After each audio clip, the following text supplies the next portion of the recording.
Segunda carta de Paulo a Timóteo, capítulo 4, a partir do versículo 6. 2 Timóteo 4, 6. Vamos ler até o 10. Diz assim a palavra de Deus. Todos acharam? Amém. Quanto a mim, estou sendo já oferecido por libação, e o tempo da minha partida é chegado. Combati o bom combate, completei a carreira, guardei a fé. Já agora, a coroa da justiça me está guardada, a qual o Senhor, reto juiz, me dará naquele dia.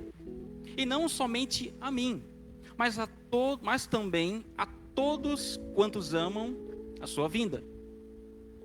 Procura ter comigo depressa, porque Demas, tendo amado o presente século, me abandonou e se foi para Tessalônica. Crescente foi para a Galácia, Tito para a Dalmácia. Pai, nós queremos apresentar diante do Senhor nessa noite, expressando a nossa dependência, expressando o quanto nós dependemos do Senhor e queremos que o Senhor ministre e fale conosco. Nós já cantamos, expressamos louvor e adoração através das canções. Queremos estar com os ouvidos apostos. Queremos agora abrir nossos ouvidos espirituais, acalmar o coração, acalmar principalmente a nossa mente, Pai, que vez ou outra ela acaba divagando, ela vai longe, Pai. O nosso corpo está aqui, mas a nossa mente vai tão longe às vezes. Que consigamos trazer cativa a nossa mente aqui, para que venhamos nos alimentar e não deixar que o inimigo roube a Tua palavra que será semeada, e que ela encontre corações férteis, terras férteis, para que venha germinar e dê fruto, ó Deus. Frutos que vão trazer consequentemente transformação, Pai. Em nome de Jesus, me concede graça, me concede misericórdia, em nome de Jesus. A Bíblia, ela é bem, som, testando. A palavra de Deus, as Escrituras, a Bíblia, ela é bem clara nos que diz respeito à liberdade de escolha, a se fazer escolhas. Desde o início, desde o princípio, desde o primeiro capítulo, nos é relatado que escolhas são feitas. E esse talvez é um tema que eu já tenha pregado bastante, talvez com texto diferente, com ênfase diferente, mas talvez porque é uma ênfase da minha vida, do meu ministério. Eu vivo intensamente isso. E como falar de algo que eu não estou vivendo? Geralmente, falar daquilo que se está vivendo, daquilo que está acontecendo com você, daquilo que Deus está fazendo em você, é mais simples, traz mais segurança. E dessa vez não é diferente. Falar daquilo que Deus está fazendo em mim, e daquilo que Ele está me moldando, me transformando, talvez possa, de alguma maneira, abençoar você, possa edificar você, possa ser um exemplo, possa de alguma maneira te inspirar a também renunciar a algumas escolhas, que é este caso, e fazer as escolhas corretas. O livre-arbítrio, o poder de decisão, o poder de escolha, é algo que parece tão lindo, tão bonito, e o é. Mas ele também é acompanhado de muita responsabilidade. Nós gostamos da liberdade de poder escolher, de poder decidir se vamos para cima ou para baixo, para a direita ou para a esquerda, se ficamos parados ou se nos movimentamos, se compramos ou se vendemos, se comemos ou não comemos. É bom poder escolher. É muito bom ter o poder de escolha. Alguns não gostam, alguns têm dificuldade de escolher. de tomar partido, de tomar uma decisão, de apontar e dizer: é exatamente isso que eu quero. Eu acredito que esta é a melhor opção. Nem sempre vai ser fácil fazer escolhas na vida, mas é importante sempre estar pronto para decidir por você, às vezes pela sua família, às vezes pela sua equipe, no seu trabalho, às vezes por seus amigos. Uma vez ou outra você vai estar num ambiente onde estarão muitas pessoas, e talvez nenhuma delas vai ter a atitude, o posicionamento de tomar uma decisão. Talvez vai caber a você dar um rumo, dar um norte, e as pessoas vão te acompanhar nesta decisão, no seu posicionamento, no seu poder de influência. Você pode estar inspirando pessoas, mesmo sem o saber. Olha que responsabilidade isso. Pessoas estão nos observando para ver qual será a nossa atitude relacionada a algum tipo de assunto, para aí então ter um parâmetro para onde ir. Olha que responsabilidade. Por isso, a necessidade de ter posicionamento. Só que posicionamento é diferente, e aliás, muito diferente de opinião. Opinião é algo que você precisa expressar sempre que é perguntado. Eu aprendi isso a duras penas, porque eu sempre achei necessário dar a minha opinião, falar o que eu pensava a respeito de algum assunto. Eu preciso falar o que eu estou pensando, principalmente quando via uma situação errada, quando via algo que eu não concordava. E num mundo digital, onde as mídias sociais vão sempre nos pressionar para tomar partido, para expressar o que a gente pensa sobre isso, não é fácil. As pessoas vão perguntar: ei, de que lado você está?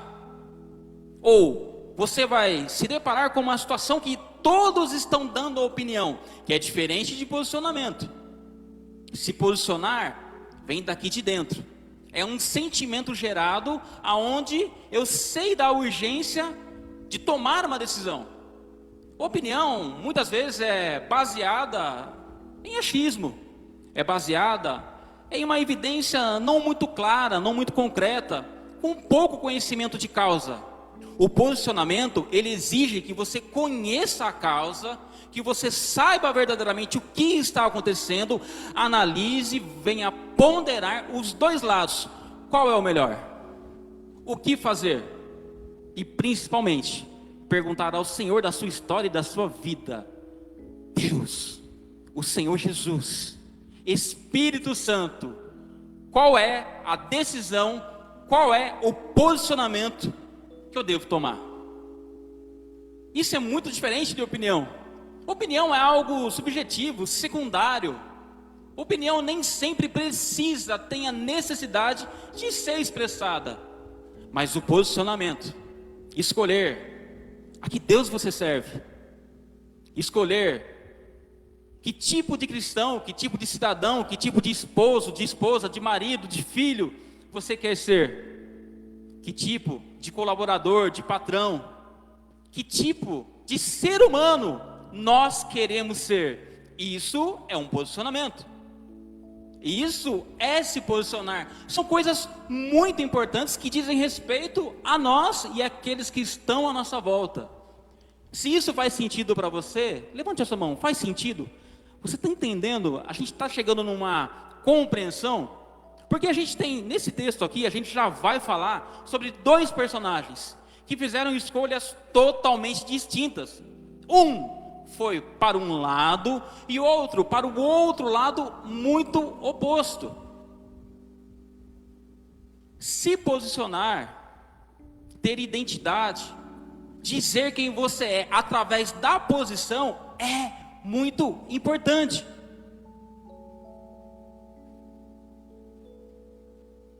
E isso é diferente de opinião, muito diferente. Uns gostam de coentro, por exemplo. Você não precisa se posicionar. Essa comida tem coentro, e falar abertamente para todo mundo.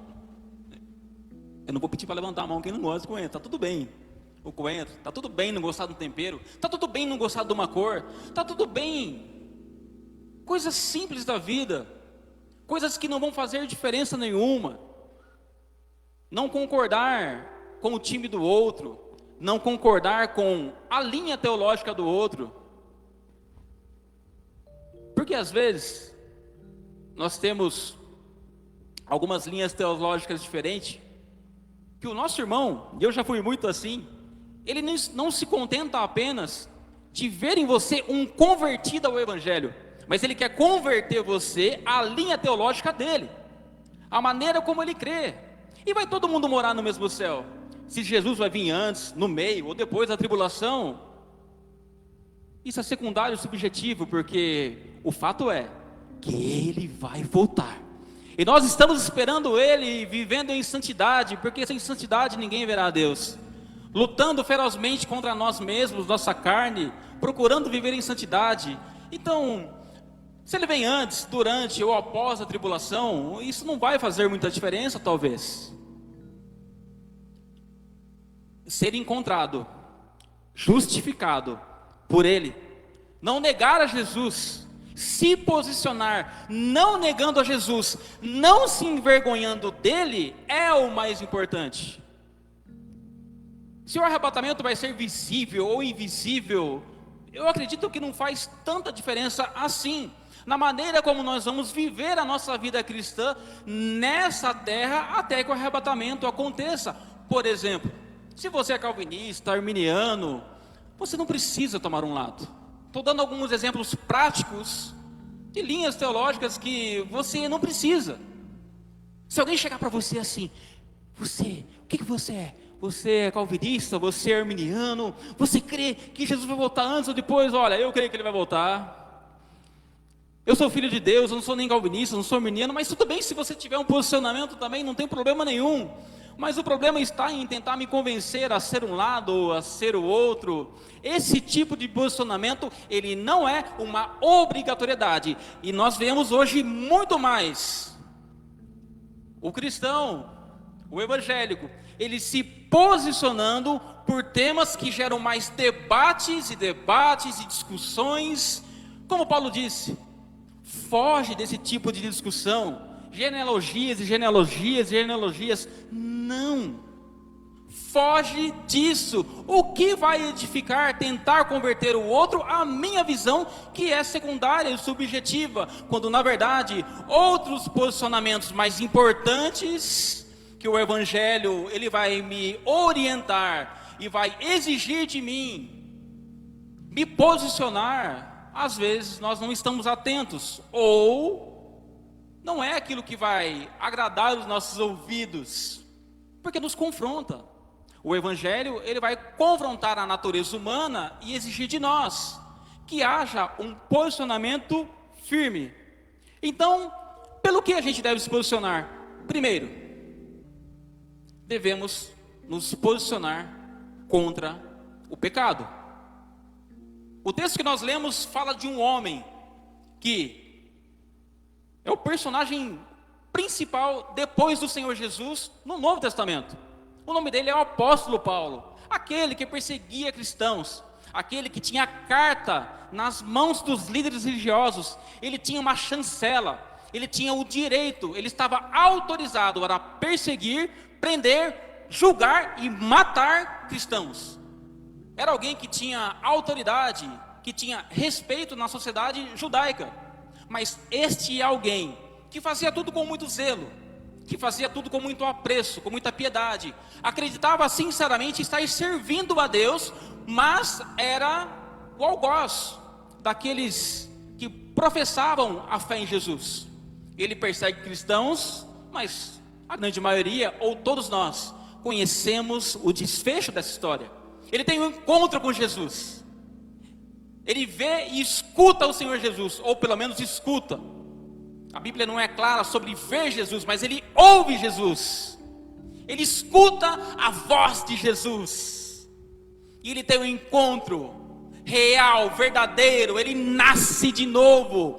Paulo nasceu de novo. E Jesus diz a ele: eu vou mostrar a você, você que está perseguindo a minha igreja, os meus eleitos, o quanto importa ser perseguido pelo meu nome. Você que persegue vai ser perseguido. E Paulo se torna um ícone. Paulo escreve 13 cartas, 13 livros do Novo Testamento. Ele não imaginava que seria essa figura tão proeminente, de tanto destaque no Novo Testamento, que contribui de forma grandiosa e gloriosa para compor os 27 livros, para edificar a nossa fé, para trazer doutrina, ensinamento, para revelar a verdade, para trazer os ensinamentos da ceia do Senhor. Paulo não estava, irmãos, na última noite de Jesus. Mas 1 Coríntios vai dizer: assim como eu recebi do Senhor. Irmãos, Paulo esteve com Jesus, e não foi só na estrada de Damasco. Paulo teve experiências reais e verdadeiras com Jesus glorificado, com Jesus ressurreto.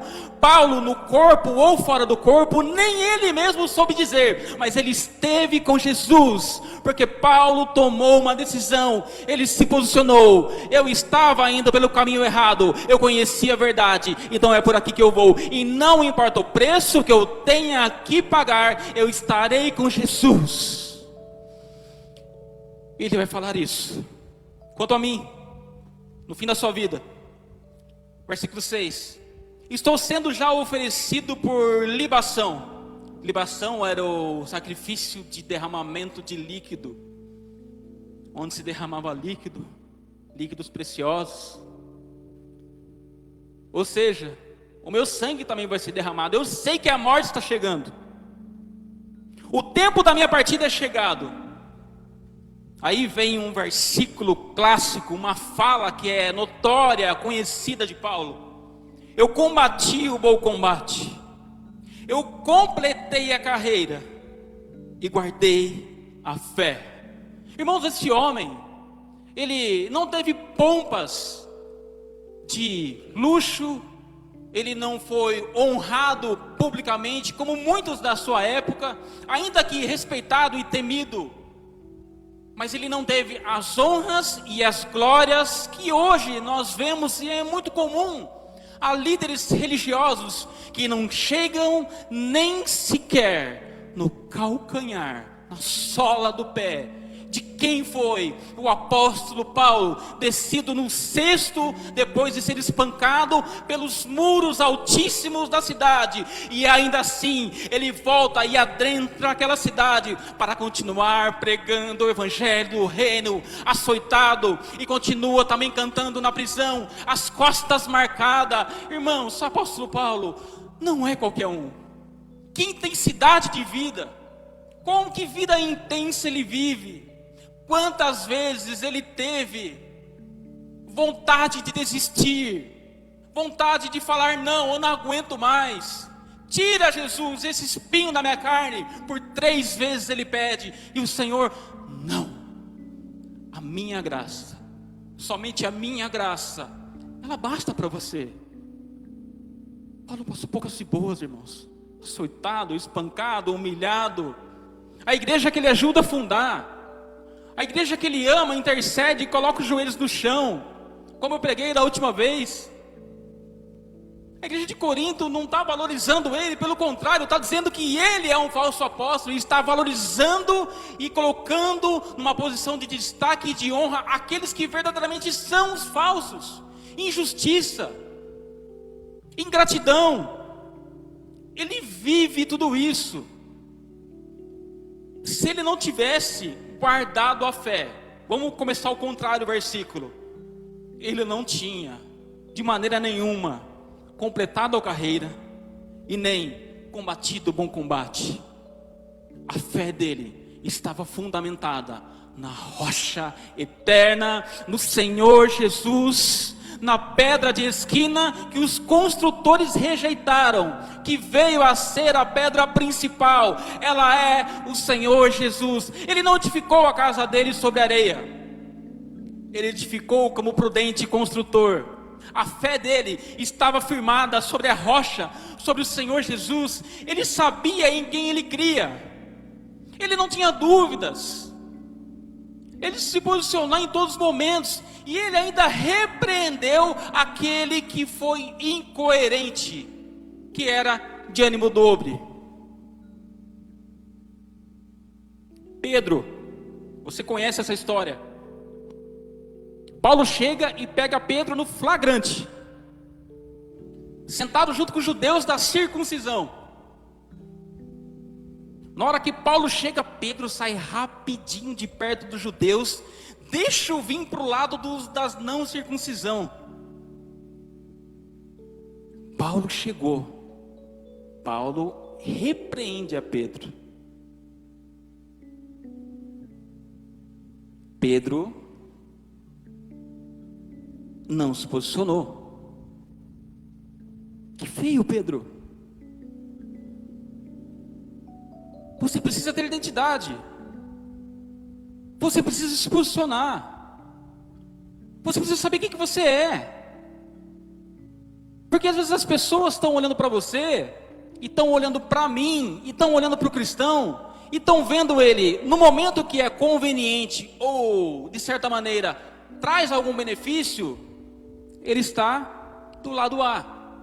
O benefício mudou, ele está do lado B. E já não importa mais o que ele crê, e já não importa mais quem ele é, mas o que se faz por ele.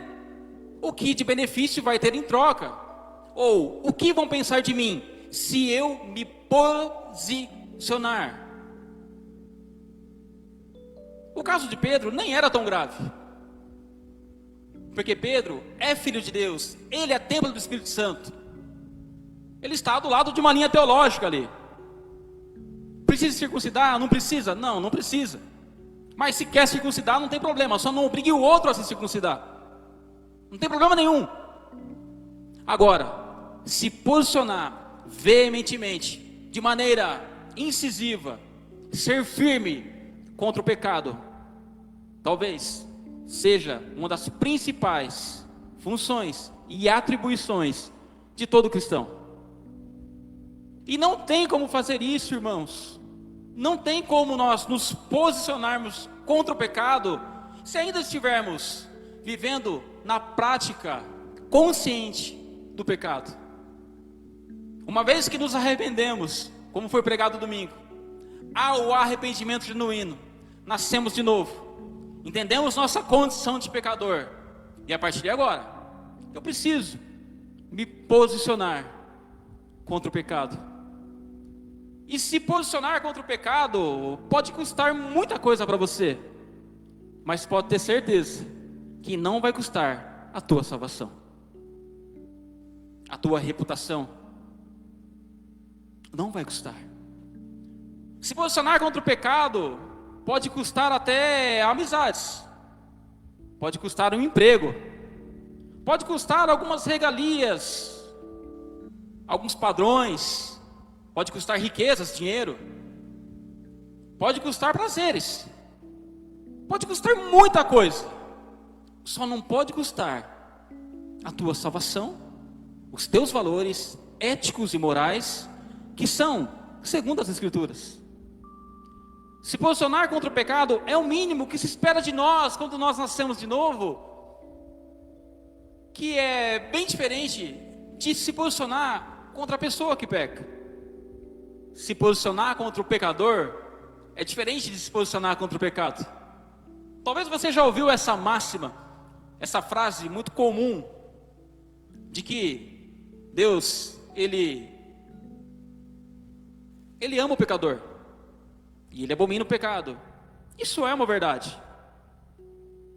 E aquele que peca, aquele que está em pecado, que está mergulhado no pecado, ele tem todo o direito, e ele é muito bem-vindo e convidado a entrar por essas portas e vir da maneira que está, porque aqui dentro se reúne também um povo que é pecador. O apóstolo João vai dizer na sua primeira carta: se a gente disser que não temos pecado, a gente já está pecando e a gente está mentindo, porque nós pecamos e pecamos diariamente. Mas aquele que nasceu de novo, ele também se arrepende diariamente. Ele sabe da sua situação, ele sabe do seu coração, que ele é enganoso, e que ele luta diariamente contra o pecado e contra a sua carne, e que ele precisa se encher do Espírito.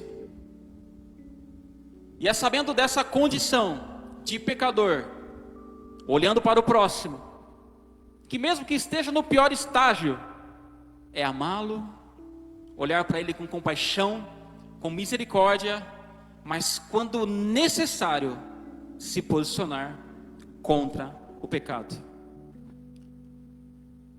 É muito difícil fugir de conversas difíceis, irmãos. Eu sei disso. Eu não gosto de conflito. E olha, quem vos fala já foi uma pessoa de muito conflito. Porque eu queria dar a minha opinião a qualquer custo. E também eu sempre achava que a razão estava do meu lado. Então eu tinha que provar de qualquer maneira que eu estava certo. E nisso eu acabava me envolvendo em muitos conflitos. Aí eu acabei indo para o outro extremo. Qual que é o outro extremo daquele que está sempre em conflito com alguém? Fugir de todos os conflitos. Senhor, eu sou uma pessoa de muitos conflitos, mas eu entendi que eu preciso ser manso e humilde como Jesus. E o que eu faço agora? Eu vou fugir dos conflitos. Eu quero ser uma pessoa melhor. Eu quero manifestar o fruto do Espírito. Eu preciso ser longânimo. Eu preciso ter domínio próprio. Eu preciso amar o meu irmão. Então, eu vou fugir de conflito. Eu não vou debater. Eu não vou de maneira nenhuma me opor a diversas situações, porque isso vai trazer conversas difíceis. E como é difícil ter conversa difícil, irmão. Tem pessoas que, assim como eu, tiveram um tempo, um período, um passado assim. E tem outros que são assim até hoje. E tem outros que nunca foram assim. Sempre foram tranquilos. É difícil ter conversa difícil, irmão. Não é fácil. Mas eu vou te contar um segredo que eu aprendi. Eu sempre pergunto para Jesus: primeiro, eu preciso ter esse conflito? Se a resposta for sim, eu entendo que eu vou ter que ir adiante. Segundo, é o momento de ter essa conversa difícil? Porque nem sempre é o momento. Às vezes, o Espírito Santo, através do testemunho interior, ele vai dizer para mim e para você: olha, você precisa ter essa conversa. É inevitável ter esse conflito. Ele vai ter que existir. E nós entendemos isso.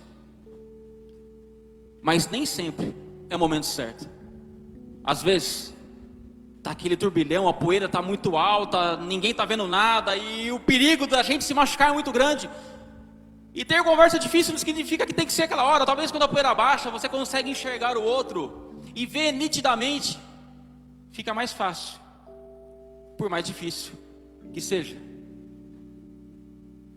E se posicionar contra o pecado vai exigir de nós, muitas vezes, viver momentos constrangedores. Mas isso é muito diferente, irmãos, de como já fiz muitas vezes. Eu falo isso de coração aberto porque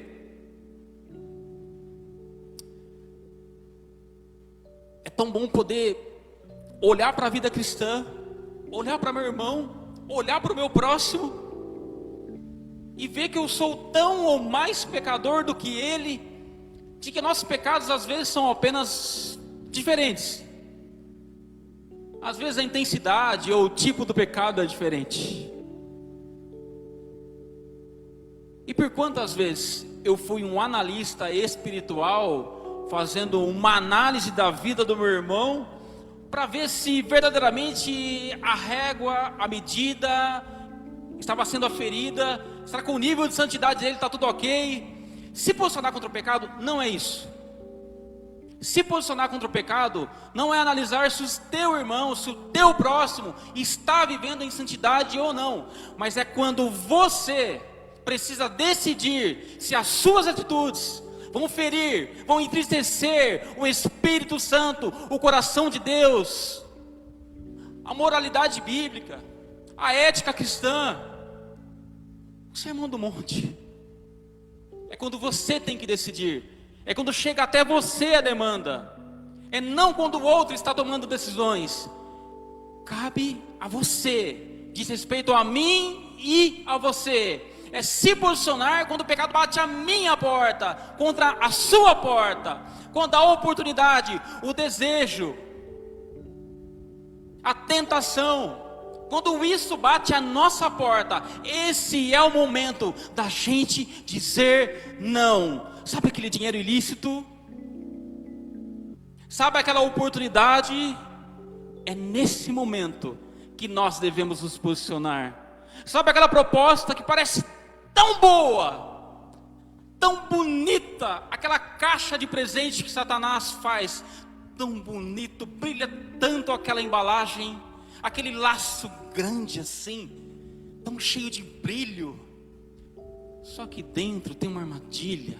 Sabe aquele prato saboroso, aquele aroma que você olha assim, dá vontade de comer, mas está envenenado? Então, é nesse momento que nós temos que nos posicionar e dizer não. É esse o tipo de posicionamento que nós precisamos e devemos ter. Mas é tão difícil a gente ouvir falar sobre isso hoje. Nós somos gratos porque nós sabemos que domingo a domingo, neste altar, o evangelho que se é pregado é o evangelho que vai contra o ego humano, que vai nos confrontar, que sim, vai dizer que nós somos bem-aventurados, que sim, vai dizer que nós já fomos abençoados com toda a sorte de bênção nas regiões celestiais. Existem sim promessas, mas devemos negar a nós mesmos, tomar a nossa cruz, seguir a Jesus, nos posicionar firmemente, porque, como Paulo disse, olha só, versículo 8, já agora, a coroa da justiça me está guardada, a qual o Senhor, o reto juiz, me dará naquele dia, não somente a mim, mas a todos quanto amam a sua vinda. Olha, eu combati o bom combate, eu completei a carreira, eu guardei a fé, eu passei por tudo isso que você sabe, Timóteo. Você sabe, Timóteo, por tudo que nós passamos juntos. E eu estou te preparando, tenha coragem, olha tudo que eu vivi. Mas olha, Timóteo, olha o que está me aguardando e que vai aguardar você também. A coroa da justiça está guardada, não só para mim, Timóteo, mas para você e para todos aqueles que amam a vinda de Jesus. Você ama a vida de Jesus, irmãos? Você olha para os céus e você fica esperando, olhando que a qualquer momento aquele céu pode se rasgar, e o Filho do Homem, como dito lá em Atos, ele pode descer da mesma maneira que ele subiu, junto com os anjos, com grande poder e glória, e a sua igreja vai se encontrar com ele nos ares. Nós estaremos lá, irmãos, a gente vai estar lá. Não troque de maneira nenhuma, não troque de maneira nenhuma a tua bênção por um prato de lentilha, não troque de maneira nenhuma a sua liberdade de escolha por um fruto, não troque de maneira nenhuma o poder, a glória, os reinos deste mundo. Não troque, faça como Jesus, que não sucumbiu à tentação. Faça como Jesus, que resistiu ao diabo, ele fugiu da presença dele. Resistiu ao diabo, resista também, como Pedro diz, e ele vai fugir de você, irmão. Não é fácil, eu sei. Eu enfrento proposta todos os dias, irmãos. Só nego o imposto daqui, engane outro ali, obtém um lucro desonesto aqui. Eu ouço todos os dias. É difícil você ser empreendedor num país que tem uma das maiores cargas tributárias do mundo. Vamos dar um jeitinho. Mas sabe o que a palavra diz? Dá para o César o que é de César. Não importa o que o governo vai fazer. Não importa se o saneamento básico não é de qualidade. Não importa se a saúde às vezes não é, a educação não é de qualidade. Faça a sua parte. É isso que o Espírito diz ao meu coração. Todas as vezes que o meu coração diz, sonega, eu preciso me posicionar. E não é só por causa da reforma tributária, que está pegando todo mundo, que não vai escapar ninguém. Mas não, é porque vai contra nossos princípios e valores. E por mais que queiram trazer você para um jeitinho, no meu caso é isso, no seu caso pode ser outro, e você vai ter que tomar uma posição. Às vezes o funcionário vai perguntar para mim assim: nossa, aconteceu não sei o que lá, deu algum problema na empresa, e é natural. O que a gente fala para o cliente? Ué, é verdade. Ai, olha para mim assim, se o funcionário é novo, né, ele já não sabe como é que funciona a política da empresa. Ele olha para mim assim e fala: é verdade. Fala que a matéria-prima não chegou, atrasou a produção, o funcionário faltou, por isso nós não conseguimos produzir e atrasou. Nossa, mas vamos falar isso? Às vezes a gente está tão acostumado a mentir, irmãos, que parece que a mentira é o caminho que deve ser feito. Mas falar a verdade, a consequência de falar a verdade nunca vai ser pior do que uma mentira descoberta. A mentira descoberta, a consequência dela vai colocar você em tamanho descrédito, que vai ser tão pior. E o diabo, vai aplaudir porque, enfim, você caiu na armadilha. Fala a verdade. Fala que você esqueceu. Não inventa uma desculpa. Se você esqueceu de verdade, não vai igual adolescente, né? Adolescente tem tanto esquecer, mas às vezes é verdade, ele pode esquecer mesmo. Criança, ele pode esquecer mesmo. Mas a gente sabe que tem uns miguezinhos, né? Às vezes dá um migué, esqueci. De brincar não esquece, do celular não esquece, de comer não esquece. Não esquece um monte de coisa, esquece só daquilo que é responsabilidade.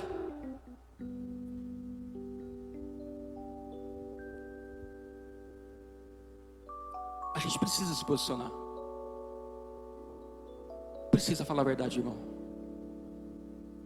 Se você esqueceu, fala que você esqueceu. Não precisa dar outra desculpa. Às vezes o cliente colocou um pedido lá, esqueceu de mandar para a produção. E agora? Chegou a data de entregar, o cliente está esperando há 15 dias úteis. Não desceu para a produção. O que faz agora? A verdade. Fala que você esqueceu de mandar para a produção. É a mesma coisa, irmão. Não precisa mentir. Eu aprendi que quanto mais sincero nós somos, mais crédito nós temos com as pessoas. Elas veem mais verdade em nós. E falar sempre a verdade não é dizer tudo o que pensa. É muito diferente. Não é ser aquele sincerão que é rude, grosso e machuca as pessoas. Não é isso. É bem diferente. Ser sincero, ser justo, andar em retidão, não é falar tudo o que pensa, mas é falar sempre a verdade.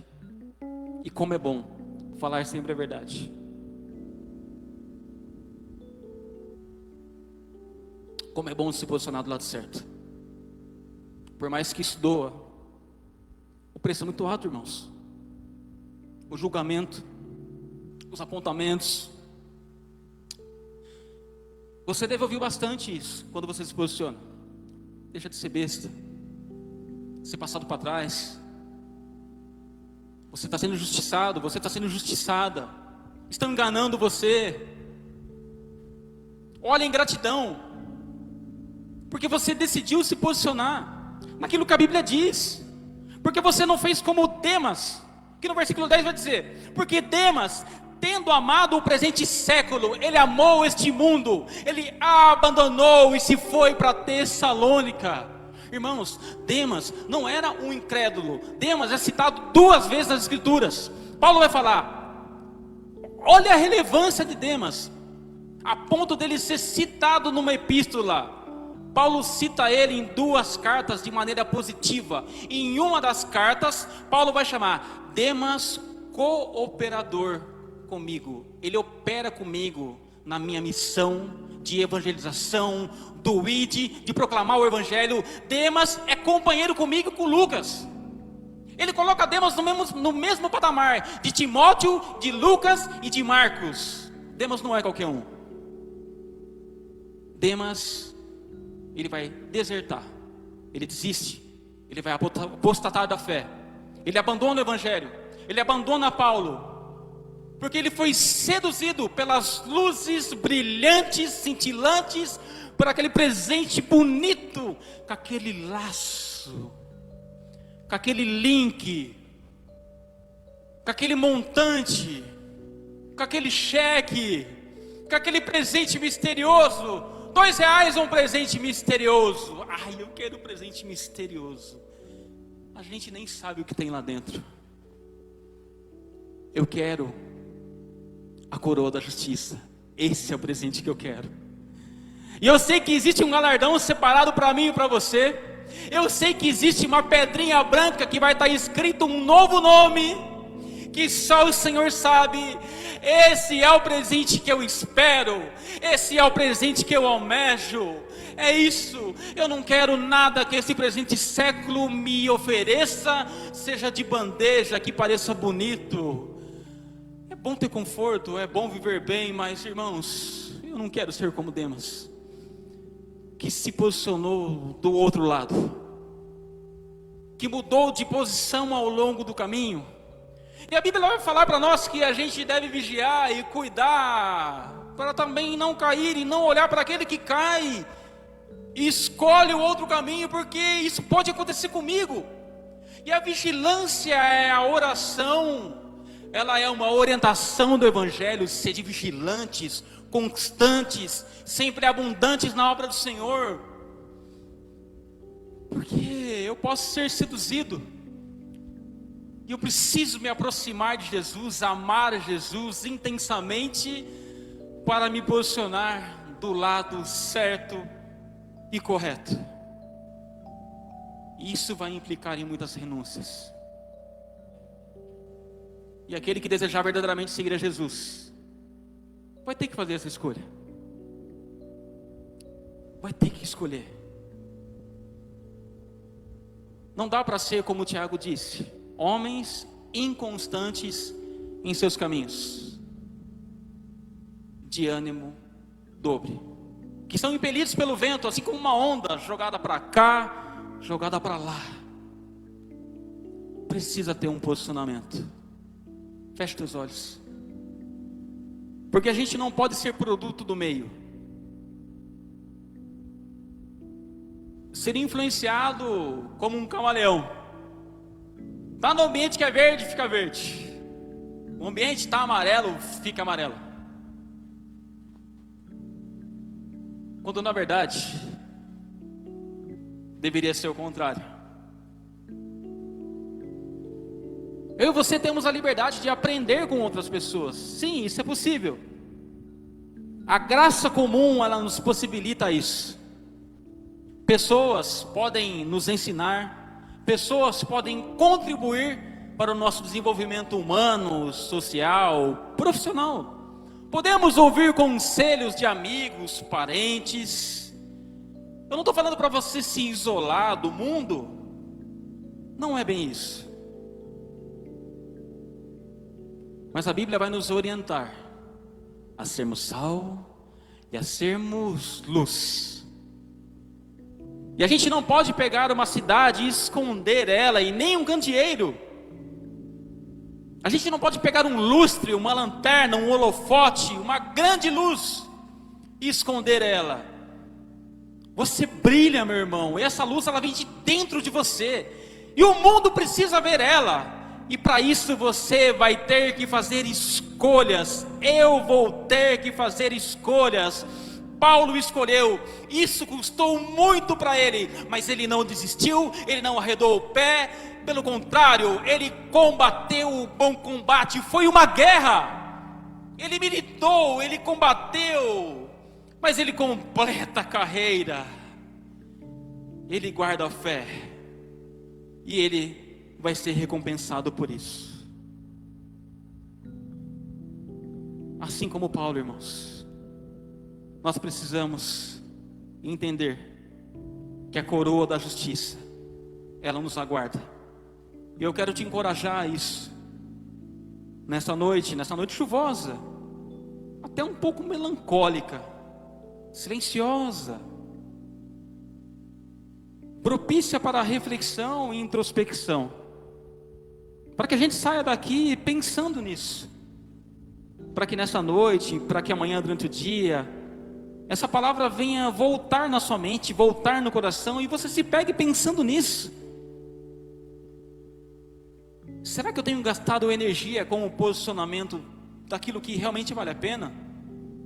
Ou será que eu tenho gastado energia com aquilo que realmente deve?